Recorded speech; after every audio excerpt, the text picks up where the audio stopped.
দাদাকে প্রপোজ করেছিলাম, বুঝলে? তো দাদা তো না করে দিল।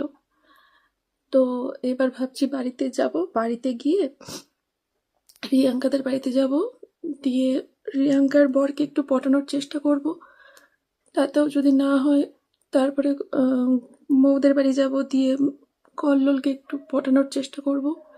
তারপরে যদি কল্লোলও না পটে তারপরে আকাশ পাপড়িদের বাড়িতে যাব, আকাশ আছে তো, আকাশকে পটানোর চেষ্টা করব।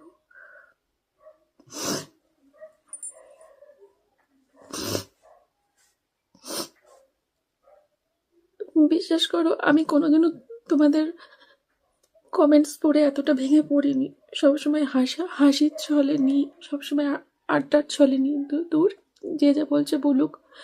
কন্ট্রোভার্সি ক্রিয়েটারদের ভিডিও দেখেও কখনো এরকমভাবে ভেঙে পড়িনি। সবসময় এরকমভাবে গা ঝাড়া দিয়ে আমি আমার মতো এগিয়ে যাই সামনে।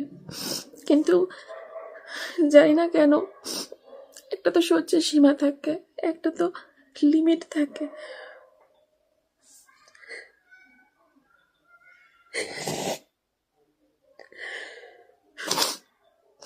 তো সেই লিমিটটা বোধহয় এবার ক্রস করে যাচ্ছে।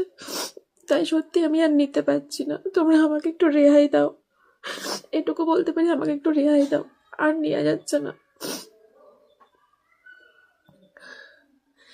দাদা দাদা করতে করতে দাদার গলায় ঝুলে পড়বো। দাদার সংসারে এসেছি, দাদা বৌদির সংসারে আগুন লাগানোর জন্য। এগুলো কি ধরনের কথাবার্তা আমি জানি না। দাদারা বাবার মতো হয়, বৌদিরা মায়ের মতো হয়। এবার তোমরা বলতে পারো 1 বছর আগে আমি তো বলেছিলাম, তাহলে ভাই ভাই করতে করতে ভাইয়ের গলায় ঝুলে পড়েছিলাম। আচ্ছা, ভাই ভাই করতে করতে আমি ভাইয়ের গলায় ঝুলে পড়েছিলাম, তাই তো এটাও বলতে পারো যে ভাইও তো দিদি ভাই করতে করতে দিদি ভাইয়ের গলায় ঝুলে পড়েছিল। ও না, সে একটা পুরুষ মানুষ, তার কোনো সোশ্যাল মিডিয়াতে কোনো কানেকশন নেই। তাই তোমরা আমাকে বলতে সুবিধা হয়, আমি যেহেতু একটা মেয়ে, একটা বাড়ির বউ, আমি একটা মেয়ে, একটা মা, আমি সোশ্যাল মিডিয়াতে আছি, তাই আমাকে বলতে তোমাদের খুব ভালো লাগে। বলার একটা লিমিট থাকে। যখন যার বাড়িতে যাচ্ছি তখন তার সাথে আমাকে জড়িয়ে দিচ্ছ। যখন আকাশ পাপড়িদের বাড়িতে যাই, আকাশের সাথেও আমাকে তোমরা নোংরা নোংরা কথা বলো, একবারও ভাবো না। আমি আকাশকে হতে দেখেছি, বড় বৌদির পেট থেকে আকাশকে হতে দেখেছি, এটাও তোমরা ভাবো না। মৌদের বাড়িতে গেছিলাম, তখন কল্লোলকে নিয়েও আমাকে অনেক নোংরা নোংরা কথা তোমরা বলেছো। এখন এখানে এসছি, এখন দাদাকে নিয়ে তোমরা শুরু করেছো। প্রচুর নোংরা নোংরা কথা, প্রচুর নোংরা নোংরা কমেন্টস আমি বৌদির চ্যানেলে দেখতে পাচ্ছি, যেগুলো আমি সকাল থেকেই দেখছি, সকাল থেকেই কান্না করছি। আমি নিজেকে কন্ট্রোলই করতে পারছি না। এটা ভেবে খারাপ লাগছে যে আমি এখানে এসছি বলে তোমরা বৌদিকে এত বাজে বাজে কথা বলছো। কোন কমেন্টটা ছেড়ে কোন কমেন্টের রিপ্লাই দেবো আমি এখানে, আমি সেটাই জানি না। কোন কমেন্ট ছেড়ে, মানে প্রত্যেকটা কমেন্ট, আমার বৌদির চ্যানেলে প্রত্যেকটা কমেন্ট বাজে এসছে, একটা ভালো কমেন্ট আসেনি। আমরা এখানে এসছি বলে বৌদিদের এখান থেকে যেতে এখনো মাসখানেক মতো লেট আছে। 5 তারিখে বৌদির বাপের বাড়ি থেকে বেশ কিছু লোকজন এখানে আসবে। তো আমরা ভেবেছিলাম তার আগে গিয়ে আমরা কটা দিন ঘুরে চলে আসি, তারপর 5 তারিখে সবাই স্বাভাবিক বৌদির এখান থেকে চলে যাবে শুনে আমাদের মতো আরও সবাই আছে যারা যারা এখানে এসে বৌদিদের সাথে সময় কাটিয়ে যেতে চায়। 5 তারিখে বৌদির বাপের বাড়ি থেকে লোকজন আসবে, তাই তার আগে আমরা এসেছি। আমরা এসে কটা দিন ঘুরেই চলে যাব। সারা জীবনের জন্য এখানে থাকতে আসিনি আমি। কেউ কারোর বাড়িতে সারা জীবনের জন্য থাকতে যায় না। আমি যতটা পারি বৌদিকে রান্নাবান্নায় হেল্প করার চেষ্টা করি, যতটা পারি, কিন্তু বৌদি আমাকে করতে দেয় না। তবু আমি আমার জোর করে ছিনিয়ে নিয়ে যতটা পারি ততটা করি।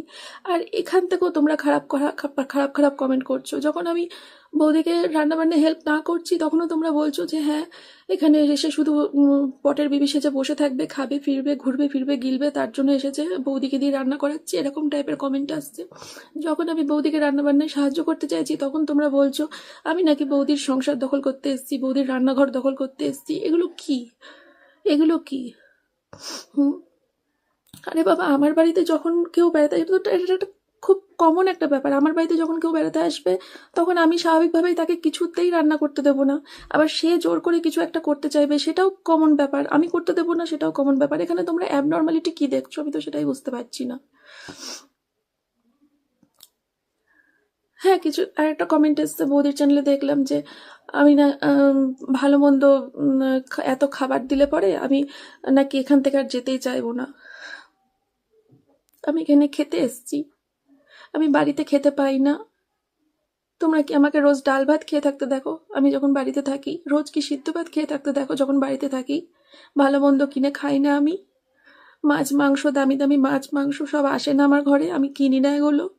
তাহলে আমি এখানে খেতে এসেছি যে ভালো ভালো খাবারের লোভে আমি এখান থেকে যেতে চাইবো না? দার্জিলিংয়ে থাকলে হোটেল ভাড়া দিয়ে থাকা যায়, ঘর ভাড়া দিয়ে থাকা যায়, তাহলে আমি কেন বৌদির বাড়িতে আছি? দার্জিলিংয়ে যখন দাদা বৌদি আছে, আমি কেন হোটেলে টাকা দিয়ে হোটেল ভাড়া করে থাকতে যাব? কেন থাকতে যাব? নিসারের পরীক্ষার কোনো সমস্যা হচ্ছে না, ওর তো সপ্তাহে একটা করে পরীক্ষা। প্রত্যেকদিন সন্ধ্যাবেলা করে বৌদি নিয়ে পড়তে বসাচ্ছে। আমরা এসছি বলে কোনো অসুবিধা এদের তো হচ্ছে বলে আমার মনে হচ্ছে না। যত অসুবিধা কি তোমাদেরই হচ্ছে? 1 বছর আগে একটা ভুল করে ফেলেছি বলে তার শাস্তি কি তোমরা আমাকে সারাটা জীবন ধরে এভাবে দিয়ে যাবে? সারাটা জীবন ধরে দিয়ে যাবে? এর কোনো শেষ নেই। মিটে গেছে তো, 1 বছর আগে যা হয়েছে সব মিটে গেছে। আমি সত্যি এখন ভালো আছি, আমার কোথাও কোনো সমস্যা নেই, সব ঠিক আছে। তাও তোমরা কেন ভুলতে পারছো না বলো তো? 1 বছর আগের ঘটনা সব বিষয়ে সব কিছুতে কেন টেনে নিয়ে আসো? কিছু কিছু কন্ট্রোভার্সি ক্রিয়েটার আছে যাদেরকে মানে দিদি বলতেও গা ঘিন ঘিন করে ওঠে আমার। একজন দুজন না, আছে দু তিনজন রয়েছে যাদেরকে আমার সত্যি আমার নিজের উপর গা ঘিন ঘিন করে যে আমি এদেরকে কেন আমি একটা সময় একদিনের জন্য হলেও দিদি বলে ডেকেছিলাম। দিদি বোনের সম্পর্ক কি এরকম হয়? হুম, যখন ভুল পথে ছিলাম তখন সাপোর্ট করতে পেরেছিল। আজকে যখন ভালোভাবে রয়েছি, আমার ভিডিওতে কোনো খারাপ কিছু দেখা যাচ্ছে না, তাহলে কেন আমার পুরনো সবকিছু টেনে নিয়ে এসে আমার আজকের দিনের সাথে মিলিয়ে মিশিয়ে একাকার করে কেন ভিডিও করা হচ্ছে? সোমনাথ এখানে এসে কেন বসে রয়েছে? সোমনাথ কেন বাজারে যাচ্ছে না? সোমনাথ কেন এখানে এসে মাছ মাংস কিনছে না? আমরা জানি কোথায় গিয়ে আমাদের এই কাজগুলো করতে হবে আর কোথায় গিয়ে আমাদের এই কাজগুলো করতে হবে না, সেটা আমরা খুব ভালো করে জানি। আমি সোমনাথ দাদা বৌদির থেকে অনেক ছোট। এখানে এসে যদি এখন আমরা মাছ মাংস কিনতে যাই, সেটা দাদা বৌদিকে অপমান করা ছাড়া আর কিচ্ছু হবে না, কিচ্ছু হবে না। যখন স্বাভাবিক ধরো আকাশ পাপড়ি আমার বাড়িতে এসেছে, আকাশ পাপড়ি আমার থেকে ছোট, আকাশ আমার থেকে ছোট, আকাশ পাপড়ি আমার বাড়িতে এসেছে। আকাশ যদি এসে আমার বাড়িতে এসে এখন বলে আমি বাজার যাব পিসি, মাছ মাংস নিয়ে আসি, বাজার যাব, আমি তোকে একটা কালে চড় মেরে বসিয়ে দেবো। রেগে যাব আমি, কারণ ও আমার থেকে ছোট, আমি ওর পিসি হই। সেরকমই এখানে এসছি, এরা আমার দাদা বৌদি হয়, আমরা এদের থেকে ছোট। এখানে এসে আমরা বাজার করে খাবো? 2 দিনের জন্য এসছি আমি এখানে, সারা জীবনের জন্য তো আসিনি। আর তোমাদের যদি এত অসুবিধা হয় তাহলে বিশ্বাস করো আমার না আর ইচ্ছেই করছে না এখানে থাকতে, আর ইচ্ছেও করছে না আর কোনোদিন দ্বিতীয়বার এখানে আসতে। সত্যি ইচ্ছে করছে না। এত এত মানুষের এত সমস্যা, এত মানুষের একজন দুজন হলে সেটা গা ঝাড়া দিয়ে ফেলে দেওয়া যায়, কিন্তু এখানে তো দেখছি প্রত্যেকটা মানুষের সমস্যা। এত মানুষের সমস্যা আমরা এখানে এসছি বলে। বৌদিরা প্যাকিং করবে, বৌদিরা সবকিছু গুছাবে, তার জন্য বৌদিদের অসুবিধা হবে। আমরা জানি বৌদিদের কোথায় কি অসুবিধা হবে, বৌদিদের কোথায় কি অসুবিধা হবে না, আমরা সব বুঝি, আমরা সব জানি, আমরা অবুঝ নই, অশিক্ষিত নই। প্যাকার্স মুভার্স অ্যান্ড মুভার্স বলে একটা ওয়েবসাইটে যাও, একটা থাকে, একটা লিঙ্ক, একটা নাম্বার থাকে, সেখানে কল করলে না জাস্ট 2 দিন আগে ওরা আসে, 2দিন আগে এসে পুরো বাড়ির মালপত্র ফাঁকা করে সব প্যাকিং করে যেখানে শিফট হবে সেখানে চলে যায়। এদেরকে কিচ্ছু করতে হবে না, এদেরকে হাতে করে একটা জিনিসও ব্যাগে ঢোকাতে হবে না। প্রত্যেকটা জিনিস ওই কোম্পানি থেকে এসে লাগেজ সবকিছু গুছিয়ে নিয়ে ওখানে সেটেল করে দেবে জাস্ট 2দিন আগে।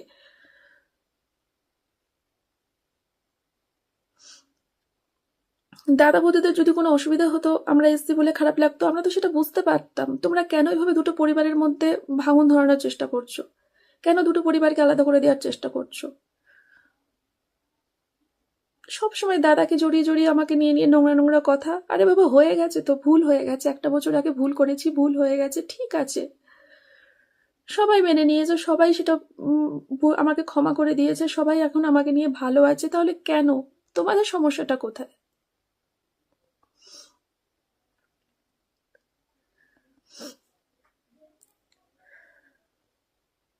তোমরা আমাকে একটা জিনিস বলো তো, যে তোমরা কি প্রমাণ চাও আমার কাছে? ঠিক কি তোমাদের কাছে প্রমাণ দিতে হবে? ঠিক কি প্রমাণ দিলে পরে তোমরা বিশ্বাস করবে যে আমার মনে কোনো নোংরা কোনো প্রবৃত্তি নেই, আমার মনে কোনো নোংরা ইচ্ছা নেই, আমি সম্পূর্ণভাবে ভালোভাবে থাকতে চাই, ভালোভাবে সংসার করতে চাই, আমার মনে নোংরা কোনো উদ্দেশ্য নেই? ঠিক কি করলে তোমরা বিশ্বাস করবে একটু বলতে পারো? তোমরা যা বলবে আমি তাই করবো, শুধু আমাকে বলো, যে হাত জোর করে বলছি তোমরা শুধু বলো আমি কি করব, আমি কি করলে তোমরা বিশ্বাস করবে আমার মনে কোনো নোংরা ইচ্ছে নেই। আমি জীবনে যা ভুল করেছি 1 বছর আগে, আমি এই জীবনে আর কোনো দিন ওই ভুল করব না, কোনো দিন করবো না। মানুষ ভুল করে তো শিক্ষা পায় বলো? ভুল করেছি, তার ডবলের ডবল শিক্ষা পেয়েছি, অনেক মানুষ চিনেছি। তোমাদের মনে হয় যে আমি ওই ভুল আবার করব? এটা কি ধরনের কথাবার্তা?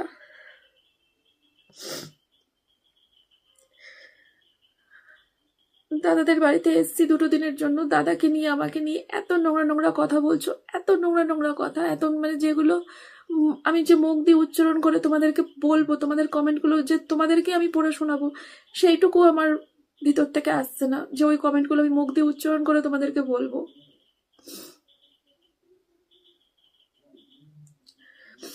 যারা কন্ট্রোভার্সি করছো আমাকে নিয়ে, আমি কোনোদিনও তো বলিনি আমাকে নিয়ে কন্ট্রোভার্সি করা ছেড়ে দাও, আমাকে নিয়ে করো কন্ট্রোভার্সি, আমার ভিডিও করো, কোনো আপত্তি নেই। আমার ভিডিওতে যদি তোমরা কোনো নোংরামি দেখতে পাও কখনো, বলো, সেটা নিয়ে বলো। কিন্তু যখন দেখতে পাচ্ছ আমার ভিডিওতে কোনো নোংরামি নেই, একটা সিম্পল সাধারণ ব্লগ আমি দিচ্ছি, ঘুরতে এসছি, বেড়াতে এসছি, সবার সাথে সময় কাটাচ্ছি, গল্প করছি, ঘুরছি ফিরছি, চলে যাব আবার 2 দিন পর, নর্মাল দিন, সেখান থেকে কি করে আমার নোংরা চরিত্র তোমরা বুঝতে পারছো? আমি তো বুঝতে পারছি না। বৌদিকে বলছো, বৌদির ভিডিও দেখে কমেন্ট করছো সাবধানে রাখো দাদাকে, নোংরা মেয়ে এসেছে, ওকে নিয়ে তোমার দাদাকে নিয়ে, তোমার বরকে নিয়ে চলে যাবে, তোমার বরকে ভাসিয়ে দেবে, বৌদিকে বলছো। আমরা 5 তারিখের আগে এখান থেকে চলে যেতাম, মনে মনে ভেবেছিলাম 5 তারিখে অনেকে আসবে, তো আমরা 5 তারিখের আগে এখান থেকে রওনা দেবো, কিন্তু তোমাদেরকে খুশি করার জন্য আমি কাল পরশুর মধ্যে বাড়ি চলে যাব। আর ভবিষ্যতে কখনো কোনো কারোর বাড়িতে এরকম ভাবে যাবও না, কারোর বাড়িতে এরকম ভাবে থাকবো না, নিজের বাড়িতেই থাকবো, কথা দিচ্ছি, আর কারোর বাড়িতে যাব না। আশা করি তোমরা তাহলে তোমাদের ভালো লাগবে, তোমাদের সবার ভালো লাগবে। আর একটা কথা দেখি, প্রচুর কমেন্ট আসে, প্রচুর কন্ট্রোভার্সি ক্রিয়েটারদের একটা ধারণা রয়েছে যে আমি নাকি অনলাইন থেকে খাবার অর্ডার করে করে সবাইকে খাওয়াই। আচ্ছা বন্ধুরা, যখন রিয়াঙ্কাদেরকে নিমন্ত্রণ করেছিলাম আমাদের বাড়িতে, আমি কি রান্না করে ওদেরকে খাওয়াইনি? মৌদেরকে নিমন্ত্রণ করেছিলাম, মৌদেরকে নিমন্ত্রণ করে খাওয়াইনি? প্রিয়াকে নিমন্ত্রণ করেছিলাম, প্রিয়াকে নিমন্ত্রণ করে আমি নিজের হাতে রান্না করে খাওয়াইনি? সবসময় কি আমি হোটেলে অর্ডার করি? দাদা বৌদিরা একবার গেছিল, তখনও কি আমি রান্না করে খাওয়াইনি? আমি কি কাউকে কোনোদিনও রান্না করে খাওয়াইনি? আমি 100টা মানুষকে রান্না করে খাওয়ানোর পর যখন একটা মানুষকে অনলাইনে অর্ডার করে খাওয়াই, ব্যাস ওইটাই তোমরা দেখতে পাও, শুধু যে আমি অনলাইনে অর্ডার করে খাইয়েছি, ওই একটাই দেখতে পাও, কিন্তু বাকি যে আমি রান্না করে করে কাউকে খাইয়েছি সেটা তোমরা দেখতে পাও না। আমি কি রান্না করি না বাড়িতে? আমাকে তোমরা একদিনে 12-13 পদে রান্না করতে দেখোনি? শাশুড়ির ঘরে বসে আমি রান্না করিনি, একদিনে 12-13 পদ রান্না নামাইনি? এতগুলো বছর ধরে সংসার করছি, হাওয়ায় হাওয়ায় কি সব রান্না বান্না হয়ে গেল? কোনোদিন রান্না বান্না করিনি আমি?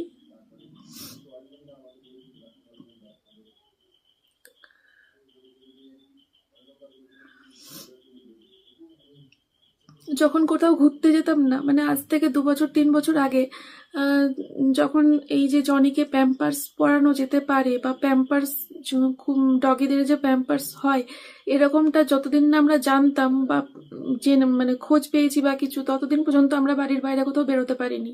যেহেতু জনির একটা রোগ আছে, ও সারা ঘর টয়লেট করে দেয় 2 মিনিট 5 মিনিট পর পর, তার জন্য আমরা কোথাও কোনোদিনও যেতে পারিনি। তোমাদের মনে আছে, তোমরা প্রচুর কমেন্ট করতে আমরা কেন কোথাও ঘুরতে যাই না, সেইটা এত পরিমাণে কমেন্ট আসতো যে আমি বাধ্য হয়ে একটা ভিডিও নামিয়েছিলাম আজ থেকে 3 বছর আগে, আমার চ্যানেলে এখনো ভিডিওটা রয়েছে, যে কেন আমরা কোথাও ঘুরতে যেতে পারি না। তখন আমরা তোমাদেরকে বলেছিলাম যে আমরা জনির জন্য ঘুরতে যেতে পারি না, যেহেতু জনি এরকম একটা প্রবলেম হচ্ছে, ওকে কি করে রেখে দিয়ে চলে যাব, ও 5 মিনিট পর পর টয়লেট করবে, এরকম একটা ব্যাপার। আর আজকে যখন একটা পেয়েছি যে না, টাকা পয়সার দিক থেকেও সমস্যা হচ্ছে না, জনের দিক থেকেও কোনো সমস্যা হচ্ছে না, তাহলে এবার আমরা একটুখানি ঘুরতে বেরোতে পারবো। এখন আর তোমাদের ভালো লাগছে না আমরা ঘুরতে বেরোলে। আমরা আমাদের মতো করে ভালো আছি, আমরা তিনজন ঘুরছি, নিজেদেরকে সময় দিচ্ছি, হাসছি, খেলছি, একটা সুন্দর ব্লগ তোমাদেরকে দেওয়ার চেষ্টা করছি। সেখান থেকেও তোমাদের খারাপ খারাপ কিছু বের করে নিয়ে আসতে হবে। আমি যখনই যার বাড়িতেই যাই না কেন, সেই বাড়ির মানুষটাকে নিয়ে আমাকে নিয়ে নোংরা নোংরা কথা বলা, এটা তোমরা কবে বন্ধ করবে আমাকে একটু বলো তো। আমি ঠিক কি করলে তোমরা এটা বন্ধ করবে? কি করতে হবে আমাকে? কি করলে বন্ধ করবে বলো তো?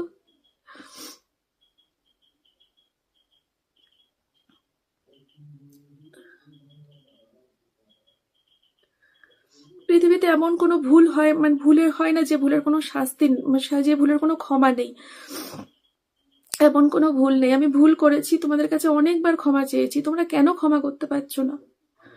মানুষ মাত্রই ভুল হয়, আমার দ্বারাও একটা ভুল হয়ে গেছে, আমি শুধরে নিয়েছি নিজেকে, নিজেকে বুঝিয়েছি, নিজের সেই ভুল থেকে শিক্ষা নিয়েছি, শুধরে গেছি।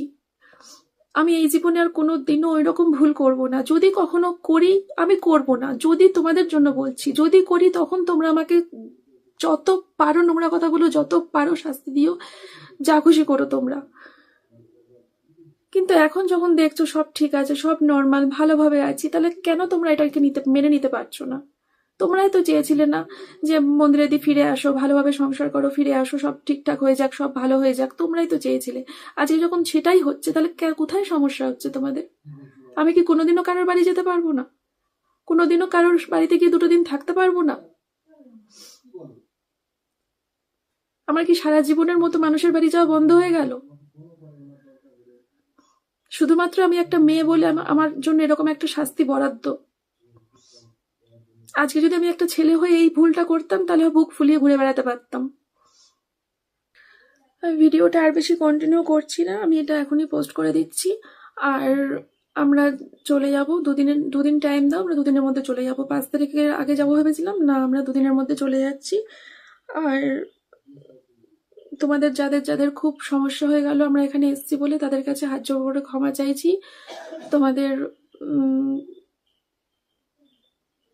তোমাদেরকে বোঝানোর ক্ষমতা আমার নেই, যে শুধু এটুকু বলতে পারি যে তোমরা ঠিক কি চাও, কি করলে পরে তোমরা বুঝবে যে না আমি শুধরে গেছি, আমি আর ওর নোংরা উদ্দেশ্যে কারোর বাড়িতে যাই না, নোংরা চোখে কোনো পুরুষ মানুষকে দেখি না। কি করলে তোমরা বুঝতে পারবে, কি প্রমাণ দিতে হবে, এটা প্লিজ আমাকে তোমরা জানিও। আর কিছু বলার নেই তোমাদেরকে আমার। সবাই ভালো থেকো। ভিডিওতে কোনো ভুল কিছু বলে থাকলে আমাকে ক্ষমা করে দিও।